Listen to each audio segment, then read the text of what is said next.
Hello, we are Lưu Minh Châu and Trần Mai Phương, and we'll present about the case study of ERP system.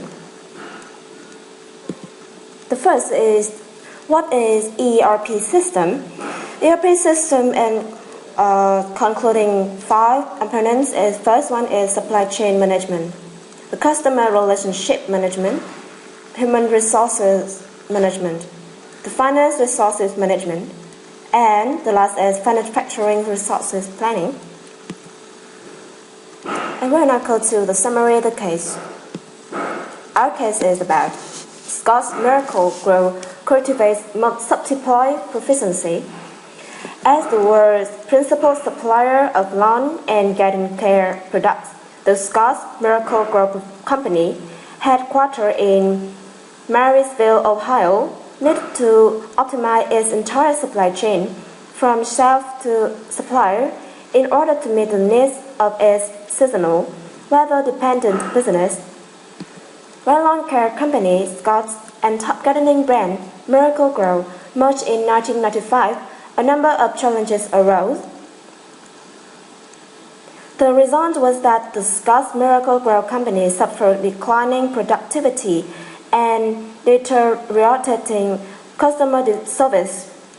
With execution during its peak demand season suffering, the company embarked on an initiative dubbed One Face to the Customer that included $100 million to upgrade its IT system. It adopted a SAP's Enterprise Resource Planning, which is ERP system, frustrated with supply chain and replenishment planning tools from JDA software. The new software included tools for better demand planning, fulfillment, space and category management, production planning, collaboration, and transportation and logistics management. Maximizing supply chain efficiency has enhanced customer service and reduced costs, a particularly important consideration for its top 3 customers, Walmart, Hope, and DePaul and Lowe's. With the new system in place, Scott's Miracle Grow concentrated on strengthening its collaborative practice. Supply chain managers, sales teams, and customers needed to be working together so that the 100-day peak season could be optimal supply. And about the questions on is case study. The question number 1, identify the supply chain management problems faced by Scott's Miracle Grow.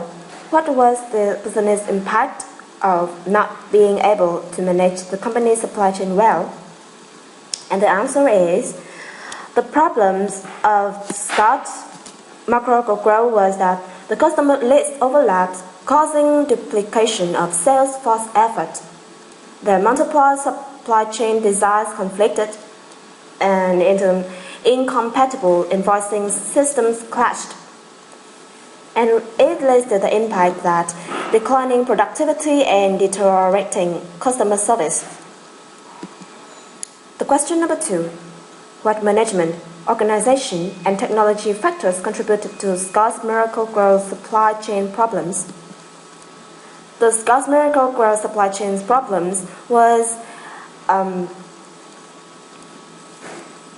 contributed by managing factors, which is lack of flexibility and inability to forecast the market trends.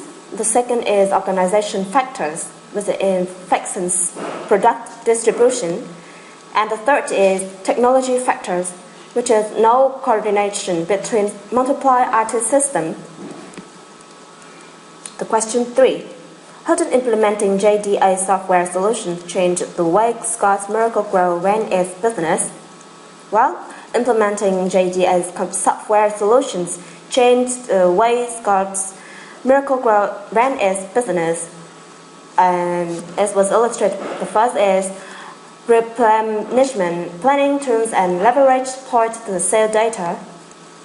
This strategically supply chain segmentation, including segmented by warehouse, segmented by product, distribution, and grain media and wild bird food, Dawn delivery.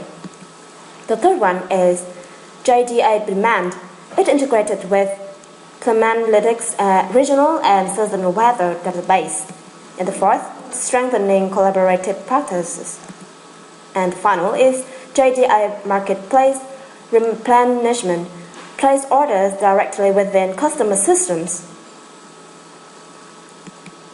The final question, how did the new supply chain systems improve management decision making? Describe 2 decisions that were improved by the new system solution. The two decisions is improved by the new system solution was the pre-season inventory planning and the developing demand planning.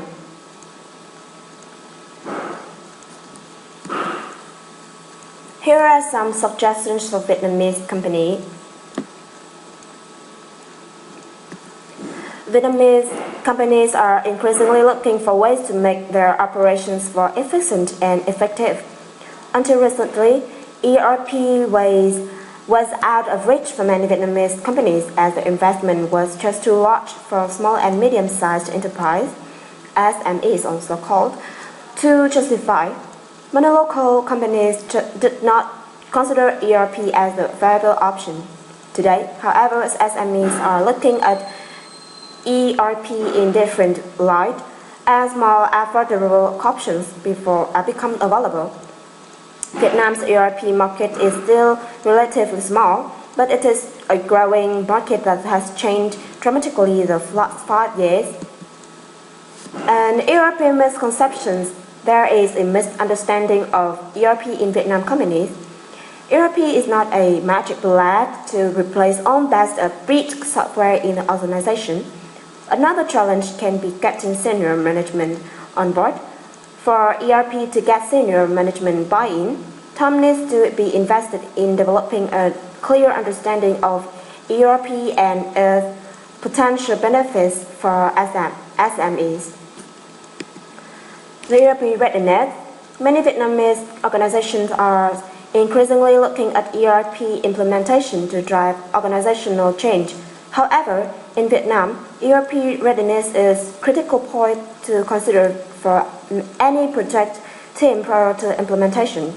Vietnamese companies need to invest more time in evaluating best practices than is currently done, and institutionalize performance metrics and be clear how performance will be measured, something that doesn't always take place.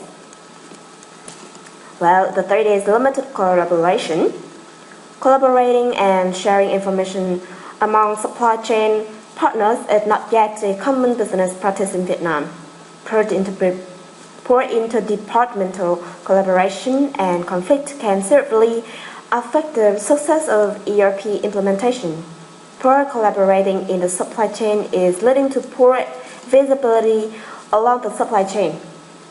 Business relationships in Vietnam are sometimes less trustful than one finds in more developed markets, which limits the amount of data companies are willing to share. And implementation challenges including need to change behavior in the organization, and remember there is no single person responsible for operations. Vietnamese companies also need to understand the capability in their organizations and what they need to develop